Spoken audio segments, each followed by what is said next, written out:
She's our Indigenous Relations Director, and she also manages British Columbia, Northern BC, helps me a lot with the training, and she's a part owner of the company as well, and a very good friend of mine.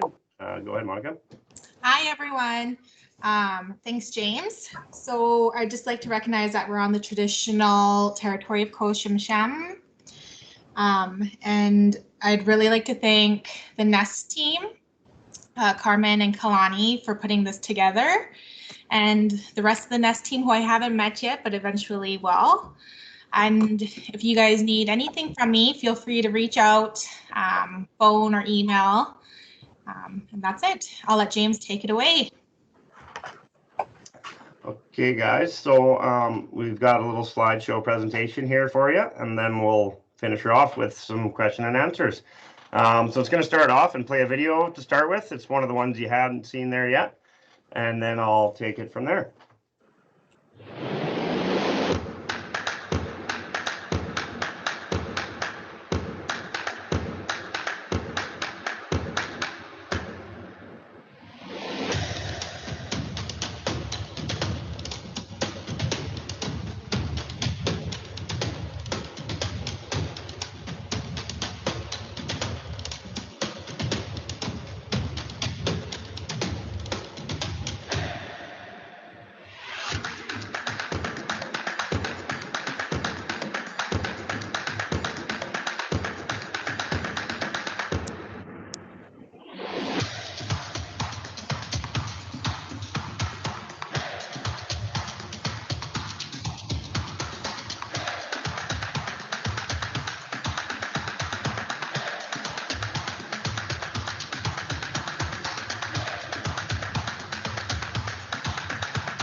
There we go, guys. Just a little video on our rescue and services. A lot of the stuff we have there is for rescue, but a big part of this training too is also for the EMR and the paramedic side of stuff. But we're going to start off. So what is rescue? It's responsive operations that usually involve saving a life or preventing an injury during an incident or situation. So standby rescue operations include confined space rescue, rope rescue, and industrial rescue. So confined space is kind of a combo between rope rescue. Sometimes you need rope to get guys out. A lot of times they need to be trained to go in under self-contained breathing apparatus. And then, so rescue enhances overall emergency preparedness in your community by building capacity to provide rescue in complex emergencies. So that's one of the things too we think would be great for up in the Nass Valley there, being a remote community. A lot of times people, the skills from these things are very good for volunteer fire departments, not only just for work, but it really helps give back into the community for those extra skills in remote areas for emergency preparedness. Next slide, please.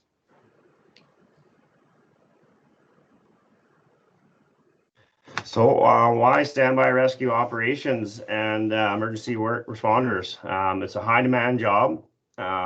As we can see, I'm out there working today. I had to take time off to come in. And we've got a guy out here from Alberta right now. We've just moved another guy up here. So it's really, really high demand. And we're looking to get some good local guys here. Very good desirable starting wage. Generally anywhere from $30 to $40 an hour.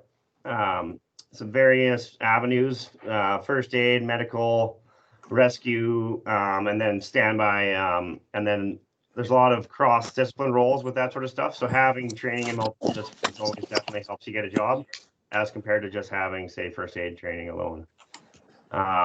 Irwin's one of the benefits of us doing the training is we also do the work in the field.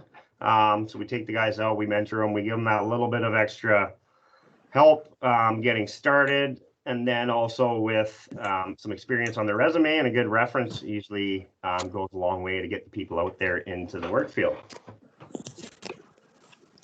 So the Standby Rescue Operations Program, or also known as the Emergency Worker Program, it's 34 days in total. You come out with 9 industry recognized certificates.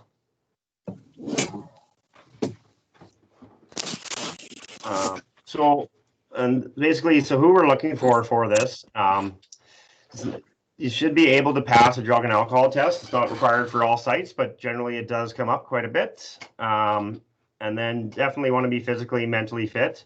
There is pressure in these situations, right? With the training, it's not, you know, with the proper training and experience and then mentorship, it definitely helps you handle those situations. But for this job, you want to be comfortable with working in confined space. Being the Prince Rupert area, we know working in all weather conditions, but we work all over BC. So rain, sleet, or snow, we still need to be able to do the work. Comfortable working at heights. Also a requirement. It's not always a necessity. You can still do lots of other stuff, doing the medics, doing the paramedics, and the understanding of rescue operations really helps. And there's always people needed on the ground to help out with that sort of stuff. So it's not the end of the line if you're not completely comfortable with heights, but it is something that's we are looking for. Minimum grade 10 English is usually a benefit. You need to be able to fill out forms and read people's policies, hazard assessment, stuff like that. And then 17 years old. We've started, most work sites require 18, but we want to be getting guys maybe coming out of high school, looking to start building career, because we do a lot of other work that we can help get these guys out into the workforce with. Okay, some of the more entry level courses that will be kind of required to take the rest of the courses: WMIS, TDG, fire and spark watch, fall protection, of course, and confined space entry monitor. Those are requirements for the rescue, because you have to wear your fall harness, your rescue harness, and then to enter confined spaces to your rescue, and then H2S alive as well. So the rescue training starts off with the technical high angle rope rescue, which is NFPA certified, 1006 standard. So that's 12 days. It's a combination of classroom, doing a lot of the rope work, learning the skills, practical practices in class. And then we also have some out in the field doing some live on industrial sites, some rappelling with some of our good customers here in town. So it's going to be focused on the confined space and high angle rope rescue portion. There's some that are involved with tower rescue, bridge rescue, that sort of stuff, but mainly the work we do for industry is confined space and high angle, so that's why we focus on those. Participants will be able to identify hazards, use the equipment, perform technical rescue operations by the end of it. So all those things you saw on the videos of people doing, they'll be able to comfortably do on their own and direct a rescue. And they'll be able to provide it in survival panic situations. So the third part will be the EMR responder training. So it starts off, it is the EMR course is quite an intense course. But the OFA 3 starts them off, gives them those skills. It is good if people have had previous experience in OFA, and it just helps bring those people together with the previous experience with the people that may have no experience, and just starts from scratch with the OFA 3. And then followed by that, they go into the OFA 3 to EMR, which is prepares first aid attendants to work in remote sites where they're not going to have the ambulance or hospital right nearby. It is also a prerequisite course for employment for BC Ambulance. And they can also apply for licensing in BC and Alberta after they take this course. So those are good things for the remote areas, like we said, with the volunteer fire departments, stuff like that. People are always looking for the first aid and paramedics. And BC Ambulance is hiring in the area. I know they're hiring in Terrace right now for sure. But yeah, lots of good local work and long-time careers there as well. So some of the equipment they'll be using and will be providing through the course. The guys will get their own harness, helmet, they come with safety goggles, headlamp, the proper leather Cordex gloves, Petzl ID, which is a rappelling device, and the steel toe combat boots, which are just made with Kevlar. They're a little bit tougher. So some of the things standby rescue operations can do, they'll create a team of standby rescue professionals that can enhance capacity within rural communities to effectively respond to complex rescue scenarios. Once again, with the remote areas up in the Nass Valley, having those people on fire departments, not just out in industrial sites, is a very good thing to give back to the community. Standby rescue professionals can respond to the needs of your industry in your area. Standby rescue professionals can enhance rural fire departments. So some of the career options for emergency workers, and this is just kind of a general, but so for starters, Irwin safety, rescue, first aid. We also do a lot of shutdowns where we be looking to get these workers out just to get them some experience in industry in general. But then we do a lot of rescue and first aid as well. So you can work for the BC ambulance. There's lots of work around for construction medics. BC wildfire medics, we do contracts with mobile treatment centers for BC wildfire. So that's another opportunity for summertime employment. And then a lot of the local industrial sites. So we're working at all the major guys here, DP World, PR Grain, AltaGas, Ridley Terminals, and all the local mechanical contractors that work for them. They're always looking for people and medics and stuff as well. So then some of the industries you're going to be working in after mining, industrial construction, pipeline construction, forestry, power generation, railway. A lot of these jobs can lead to a future in healthcare. Someone who's interested, maybe is interested in being a nurse, but wants to go and make some money to save up for school. So definitely a great path for that. And then oil and gas is another big one, and that's big in this area here too, with the pipeline construction and oil and gas with the LNG. Everybody knows a lot of these guys will get picked up to work good jobs, maybe a little bit out of town, 2 weeks in, 2 weeks out, stuff like that, but still able to be close to home. Or there could be some very good local work as well, especially with the guys like Pembina, all these construction place things going on. Always looking for these sort of people. Some of the considerations. So driver's license is typically required. We can definitely work with guys, especially some of the younger guys coming out of high school in the area for first a little bit, but we always like to have the guys working on their way to getting a license, as it takes a couple of years in BC with all the ends and stuff. But generally it's good if you want to turn and become a lead and be taking other workers out into the field. We need you to have your license, but it's not, doesn't need it, but it's definitely a consideration. And so you may have to travel for work. Once again, we do have lots of local work here, but there is a lot of good high paying jobs that are going to be coming up in not too far away. Must be able to pass a drug and alcohol test. There will be a pre-screening test for this course, and must be physically and mentally fit. Lifting, standing, bending, and be able to stand all day outside and stuff like that. Sometimes it happens. And there we go. So we have some local office. Here's our Prince George office on the top there. That's where Monica rules the show, and our also Gina, our training manager, is out of Prince George there. And then our office in Prince Rupert down below there. And I think a lot of the people on here would know who to go talk to and know who these people are, but we would also like to just give them a big thanks again to Nisga'a Employment Skills and Training. We're really excited to get something like this off the ground, and we look forward to getting these guys out into the field and getting some good candidates for this.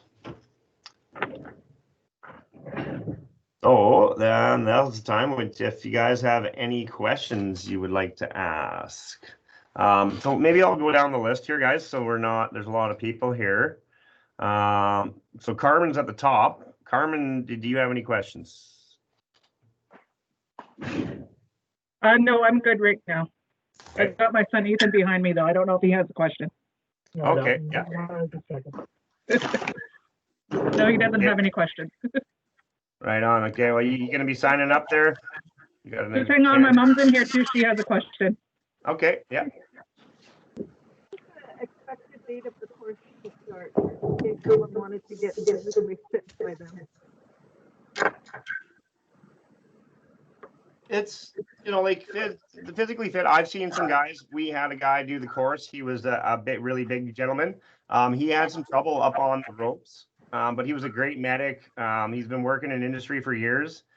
He was a great teacher. He was really good with the young guys. So it's not something that's gonna, but it's good to have for the course to be in shape. But it's not something that's gonna negate it. But we always promote health within our employees and stuff like that. But it's not something we're gonna, eliminate you just because you're in shape. Okay, When did you say? we don't have a start date yet. Yeah, we're shooting for kind of August, but yeah, tell them to get running and get jogging and whip them into shape here. It's summertime. Let's get back out and get in shape here. Perfect, thanks, James. Okay, no worries. So then Carter was next on the list. I have no questions that come into mind at the moment. Okay. Danielle, you're next up there. No, I don't have anything to say. I think it's very exciting. I'm excited about the program. Carmen and her team always do great work, so it's very exciting that there is such cooperation. Yay, team. Thanks, Danielle. She's always a promoter of us from Heckett Straight down there. We We all just work together. bias. Okay. Is it Dina? Yeah. Yeah, Dina. Hi. Yeah. Boy, no, I have no questions. I just think this is a really great program. And, also when I was watching the videos, it's like, we do all that in search and rescue too, right? So that's also another place they could maybe volunteer at some point when they have this. But yeah, it looks like a fantastic program. Yeah, definitely. Like, I usually join volunteer fire departments myself as well, and then I've been kind of busy since I've been up here, so I haven't joined the search and rescue team. But that's something I love doing. I like the search and rescue, especially if you like the outdoors and stuff like that. It's just really good skills and good people to just build up your skills, build confidence, and then it helps you gain contacts in industry. All those people are out there working as well, right? So those sort of organizations are awesome ways to get a foot ahead in the game there. Yeah, for sure. Good stuff. Awesome. Okay. Well, then I think it's Gina. She's our training manager, so I don't know if she has any questions or comments. You want to say hi, Gina? Hi, everyone. Looks like exciting training to me. I'm new to the company, but I look forward to coming down to your area and meeting some people. And James. Yes. Yeah, and I'll be working as well to organize the training. So I look forward to it. Yeah, and Gina just came to us from Pignata, so it's kind of like Nest or Tricorp out in this area. I think you guys all know the Prince George Nechako version there.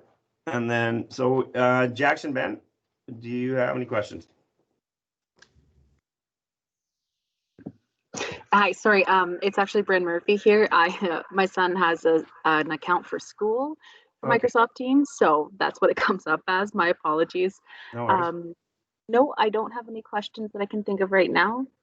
Just grateful to be able to attend and listen and see what you guys are offering. So thank you. Awesome.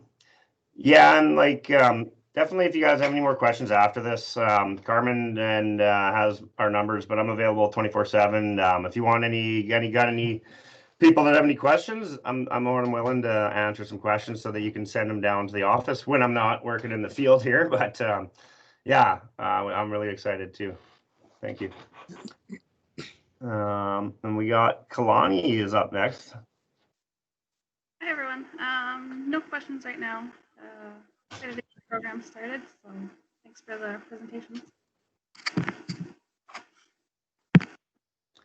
Okay, and then Kevin Jeffrey. Oh, I'm all good, James. So great presentation.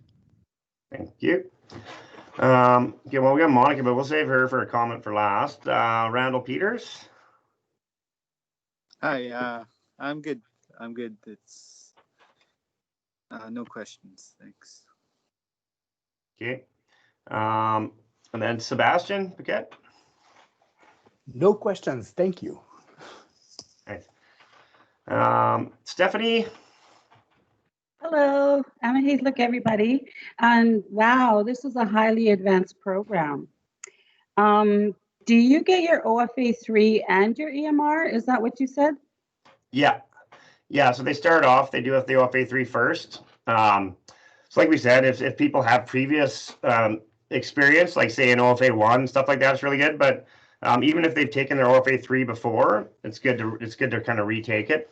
But yeah, it did change it from the even if you're an entry level with no experience with first aid, it teaches you the whole thing, right? Okay. So how closely do you work with the students when they're doing the EMR? We've done EMR before in the Nass Valley with JIBC, and that was a highly advanced course. We had students coming in after class. We had students coming in on the weekend.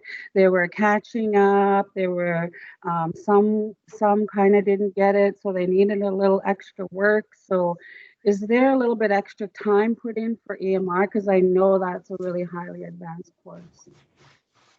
No, it definitely. James, do you want me to answer? Yeah, go ahead. Okay. Hi, Stephanie. So, Hi. With our OFA 3 and our EMR, and well, actually with most of our training, we've worked really hard to get instructors that are willing to spend the time to help each student get through it. And one of the good things is with all that extra time, like we're having really high pass rates for all of our training. And that's due to the instructors that we have found that put in all that extra effort. So they usually do give options for after school and then additional days. Because we know that not everyone, awesome. Yeah, we know everyone doesn't learn the same. Just me and James are totally different learners. So we recognize that. And it's one of the things that we've worked really hard to get is a good base of instructors. Okay. Just in our experience, we had to really put in a lot of effort in order to help the students get through. So that's why I asked. Thank you. Yeah. And we've built a couple extra days into some of these courses. Like the OFA 3 is usually a 10-day course, so it's 12. Right. Because we do expect a lot of entry-level people, right? So we've kind of built in some mentoring days and stuff like that right into the program and stuff, right, as well. Yeah, and then so like a lot of it too with the EMR and with the rescue. So a big part of it is the packaging. And that's another thing with rescue that it helps reinforce it. So when you do the rescue, you do a lot of packaging of patients. So a lot of these things are they're just cross skills, right? So they're useful in first aid, but they're also useful in rescue. So throughout the whole program, they get a lot of time with it, and they get to build that confidence, right? Especially when you can build the confidence to tie a guy in properly. When you have to get lifted up on a rope by it, then it helps build those confidence, and just seeing it in action too, rather than just kind of doing some practice on the floor, really helps reinforce it.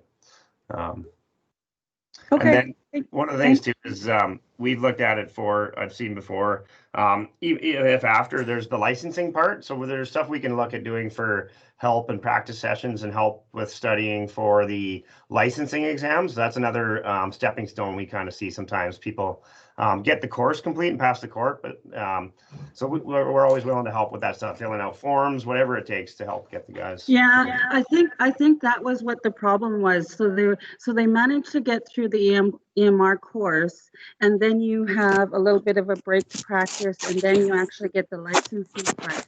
So the licensing part was very, very stressful. So for top of the class people. So that's really good to hear that you're putting in the extra time. Thank you.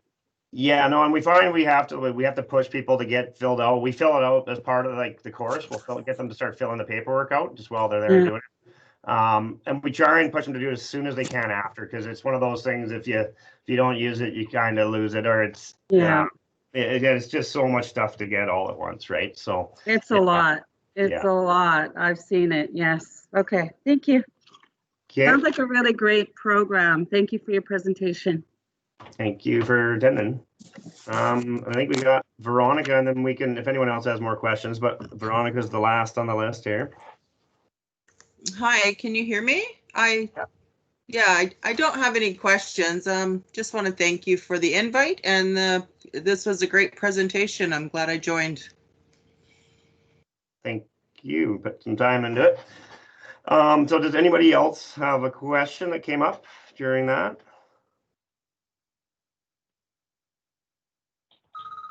Hey, James.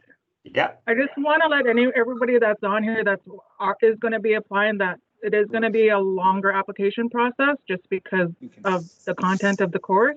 They have to do like the NEST application, the pathways, and then the questionnaire that Irwin has sent to me also. I just want to give everybody a heads up to be patient and stuff that it is going to take a while for each application for us to respond to and whatnot. But yeah. Okay. Yeah, and that's one of the things too we want to do. We want to get the right people for this, right? There's a lot of investment going into this. We want the right people representing Irwins out there when we take them out into the workforce. And you guys put a lot of time and sweat and tears into getting the funding and getting the right people into these things. So we want to make sure they're successful as well. And if we get the right people, and then I think we'll do great.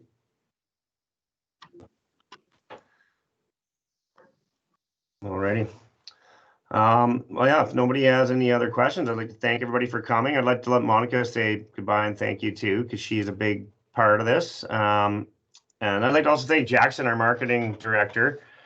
He was give us a lot of help with this PowerPoint presentation as well.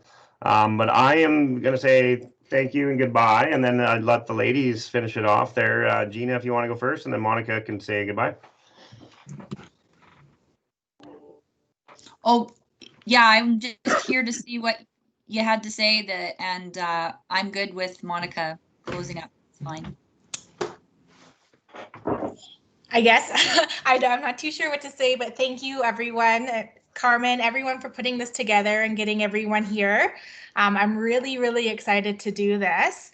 And Stephanie, if you're interested in talking more about the licensing, because I don't think we included it, but we could definitely, in the past, we've helped with the licensing, and we can do that again.